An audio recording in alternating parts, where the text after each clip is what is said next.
In the biggest diplomatic contradiction of the week, Vladimir Putin projects confidence, clarity, and command, while Zelensky sounds shaken, defensive, and desperate for Western backing.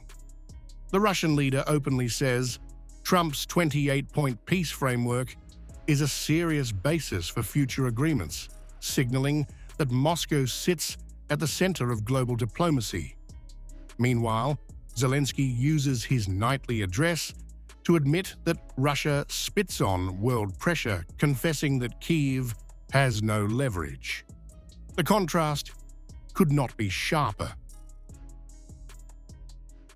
Because one thing is to say in general that Russia is not going to attack Europe. This sounds funny to us, right? We never intended to, but if they want to hear this from us, well, let's fix it.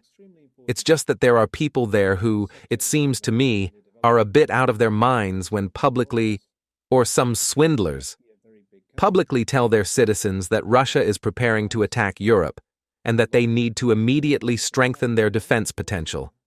Either they serve defense industry interests, or they try to raise domestic ratings. It is complete nonsense. It is a direct lie. While Putin projects strategic calm and diplomatic control, Zelensky sounds lost, admitting daily that Russia spits on global attempts at peace and that Ukraine must depend on the world to survive. The contrast could not be sharper. Putin speaks from a position of power. Zelensky speaks from desperation. The Russian war continues, and we all hear that Russia spits on the attempts of key world powers to end the war realistically, with a lasting peace. Whether there will be peace does not depend on Russia's threats, but on what conditions the world will ensure so that this aggression cannot be continued, and on what we ourselves will do to defend our state, our people.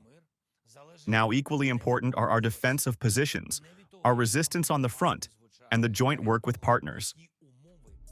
Putin then dropped the bombshell. The US has already incorporated parts of Russia's stance into the new peace framework before Anchorage and after the Alaska talks. Moscow is openly saying what Washington hides.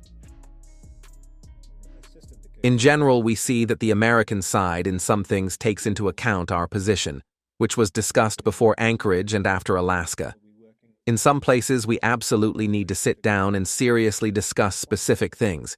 Everything needs to be put into diplomatic language. Every word has meaning. Or, for example, in one of the documents it is mentioned that we must resolve the issue of strategic stability together with our American partners. For God's sake, are we against it? We ourselves proposed this earlier.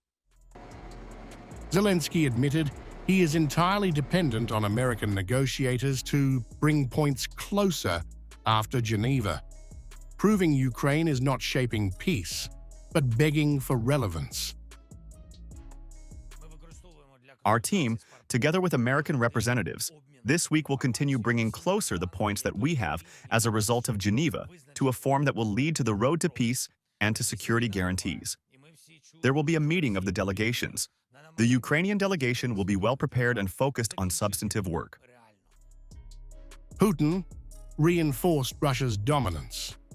The US delegation must travel to Moscow for the next round. On Russia's timeline, at Russia's location, under Russia's conditions. And next week, the American delegation should come to Moscow to continue contacts. We are ready, at any time, day or night. This question is important for everyone. Yesterday, I was told that President Trump decided that the meeting, as agreed earlier, is proposed by the American side in Moscow next week. Please, we are always open. And who will represent the United States must be determined by the President of the United States.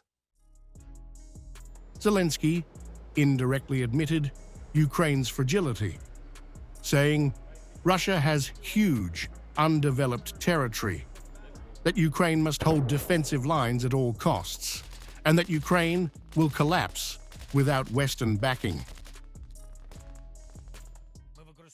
That in Russia, of its internationally recognized territory, not only is it the largest, but the largest that is undeveloped. all of Russia exists for the sake of Moscow and St. Petersburg. When they want more kilometers of Ukrainian land, it is not about territory but lifelong power for them. And nothing can be expected from Russia except destruction. Everyone understands what needs to be done for defense. And precisely the Ukrainian defense of positions is the key task for us and all our partners. Putin concluded with a statesmanlike tone, ready to talk, ready to negotiate, ready to finalize agreements.